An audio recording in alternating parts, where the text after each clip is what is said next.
Alrighty then, let's get started on the next lesson of Year 9 Humanities, World War I History. So, lesson plans here in Compass, again 9B1, yours will be the same lesson plan, just different date, different period obviously. So this lesson plan, we are looking at Australian involvement in World War I and why and how the Gallipoli campaign was a military failure.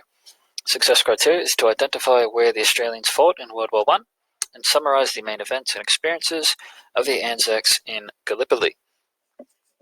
A lot of students hear about Gallipoli before they get to Year 9 Humanities, and they assume that, since we always talk about it and we learn about it in schools, that it was a huge victory and that, it was a big moment for Australia. It was a big moment for Australia. It was not a victory. We lost. It was a huge failure for Australia and the Allies, but we'll talk about that later. Read through the class slides, or the lesson activities for today. Slides 37 to 40. Complete the slide questions and activities. Set lesson activities to be completed in your digital notebook and will require access to Chapter 8.5 of your notebook. When I created the PowerPoint for this, the slides, when I went through the textbook and said, all right, we need to cover this, and this is how we're going to do it, I think initially I probably added a wee bit too much. I said, all right, let's do this in lesson 2. And then I thought about how long it would take people to, upload resources and download resources and to open videos, open textbooks and read through all this. And I was like, oh, that's probably a bit much for one lesson's worth of work, especially since you guys are obviously, same as us, you're going through a few challenges at home with this new setup. Slides 37 to 40 wasn't what I initially planned, but that's what I'm going to be doing for this lesson, making adjustments. I just don't think it's fair to you guys if I give you slides 37 to 47. I think we'll keep it nice and simple. I'd rather you guys do a small amount of work properly than a lot of work poorly. So looking at slides 37 to 40, so that was just some of the feedback that I got from myself and also a few students were saying, ooh, this is a lot of information, Mr. Tapley. Let me know if you have any more feedback. But that's what we're working on today, Chapter 8.5 and slides 37 to 40 of the PowerPoint. So let's smash on over. Where are we? Slides 37, right here. So that's the lesson plan, the success criteria that I've already gone over. Right, so Australia in World War I. Why did we fight? Oh, that's cool. My face is kind of over it's nice in the surf. There we go. Why did we fight? Australia was the only combatant not to impose conscription. So we were the only country involved in World War I who didn't use conscription, which is interesting. Yet despite this war occurring halfway across the globe, we had enthusiastic volunteers. They weren't getting dragged out of the streets. We had people who were super, super, super keen to join the army. Why? There were soldiers who enlisted due to personal reasons. So you had some soldiers who were unemployed and they were like, oh, yep, I'll take a job, I'll take a paycheck, sure, I don't care what I have to do, I'll take a job. There were some soldiers who genuinely joined World War I because they saw it as an opportunity to travel around the world. I don't think they quite understood what the war would entail. And they didn't. A lot of people thought this would be a very short conflict. So they thought, I'll go over there a couple of months, it should be right, and then I'll get to travel Europe, come home, easy. They didn't expect it to be a global, multiple year-long conflict. So a lot of people thought, let's go travel the world, see some experiences, which is, back in the day, back in 1914, you didn't have the access that you do today to travel around the world. So this was a rare opportunity to get out of Australia, especially if you're in like a country town, you haven't seen big cities, you haven't seen other, cultures, other places. So a lot of people genuinely just went for travel and for a job. There were other people who joined the war. Why did they fight? They joined the war because they had a patriotic duty, in their opinion, to support the empire. So it's kind of related to nationalism, one of our long-term causes of the war. Again, surfaced as a rallying cry to the war. You have people today who have, Southern Cross Australia tattoos on their legs, or, back in my old stomping grounds, you have people with American flag tattoos and, bumper stickers on the cars. Some people are very patriotic. Some people are very nationalist. They really care about their country. And that was the reason why a lot of people went off to war, was to support their country and support the empire. Because Australia was, at this time, a newly formed nation. So it was 1901, Federation occurred, and we became Australia. So we were still relatively new by country's terms. And we thought, well, this is the perfect opportunity. We've been around for 10 years. No one really knows who we are. No one really knows what we're about, or that we're super, super impressive.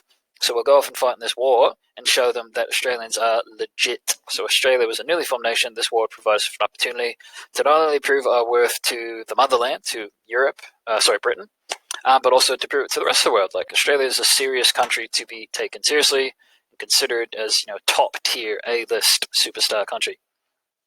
I've just included a couple other examples of propaganda posters.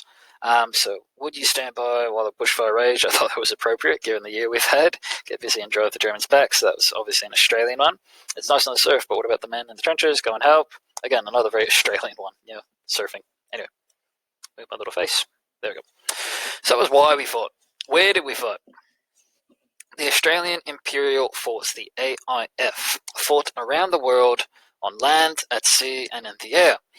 The infamous Gallipoli campaign is the most discussed in Australian history. It's hardly the only place we fought, though. However, the AIF also fought on the Western Front. So some of those major battles you looked at in the first lesson, they fought at Somme, they fought at Fromelles, they fought at Passchendaele. The Royal Australian Navy captured German New Guinea. That was actually one of the first big events that occurred in the war, was that we captured some of what is now Papua New Guinea. German New Guinea was a German colony, and the Australian Navy went in there, messed them up. That was a good victory for us. The Australian Flying Corps fought in Turkey, and they fought in Egypt and in Palestine, the Middle East. But at what cost? That's the question we often get asked is, well, how many people died? That's one of the first questions I get from Year 9. About, what do we know about World War I? How many people died? So in terms of Australia, 417,000 soldiers enlisted in the AIF. Approximately 65% of these men were considered casualties at the end of the war. So again, in the last lesson I mentioned casualties and fatalities are different. Casualties are deaths and injuries, whereas fatalities, it's just deaths. So over half of the soldiers, almost 2/3 of the soldiers who went off to fight in World War I were either injured or killed in battle. So there were 60,000 deaths. You guys do the math on that. I'm not good at maths. To appreciate the sacrifices made by our nation, consider that the population of Australia at the time was less than 5 million. So that's a big number, 417,000 soldiers. Consider at the time, our population was only 5 million. So that's, again, I'm not a mathematician, but I think it's like 12% or something ridiculous like that went off to fight in the war, and over 65% of those men were casualties.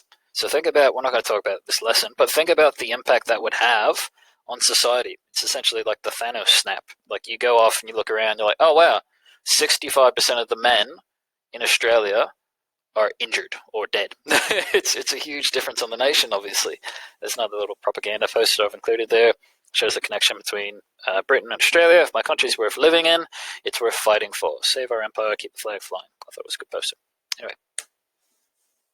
So, I had originally planned for you guys to keep on going through the PowerPoint, but I not want to overload your little brains, especially week 1, Friday, or for 9B1, week 2, Monday.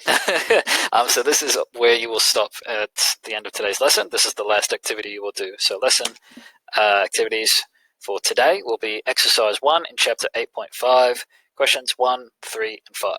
So that's one lesson's worth of work. Some lessons, I might be putting more information into these slides, more questions, more activities. Some lessons, I'll be a nice guy and I'll say, all right, let's give them a break. Let's keep it nice and simple, because I do want you guys to keep up with the work we've done in the previous lesson.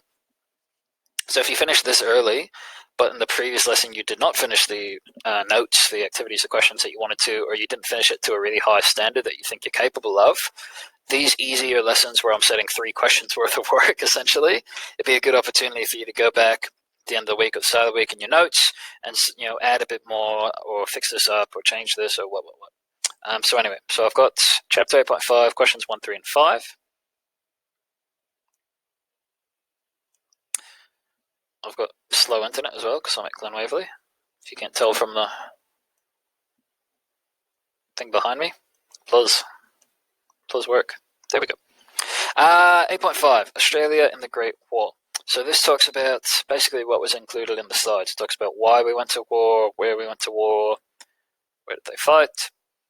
Good little diagram there that kind of summarizes what the slide says. Picture of the troops marching off in Port Middleton. There's a little fun fact about the German New Guinea boats, I think. Yep, Emden beached. Here are the questions. There we go.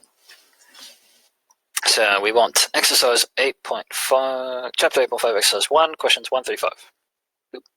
So question 1. Explain what Andrew Fisher meant when he said that Australia would back Britain to the last man and the last shilling. Andrew Fisher, if you guys read up a bit. Over. I was about to point at the screen like, guys, look, you can't see where I'm pointing. Andrew Fisher, there we are. He was an Australian politician. Very famously said that Australia is going to support Britain in the war. We're going to back them to the last man and the last shilling. So you guys might need to know what a shilling is, but to answer that question, just look it up, definition. It's a form of currency, like a dollar. So what did he mean by that? What did he mean that Australia is going to support Britain to the last man and the last shilling? So it probably relates to Australia's involvement in the war. Spoilers. Question 3. In what way was enlistment, so joining the army, in what way was enlistment in Australia different to that in other countries who were involved in the war? So I mentioned that at the start of the slide. Again, it's also in chapter 8.5. And question 5, last question. Refer to source 3. Boop, boop. Big green one there. Refer to source 3.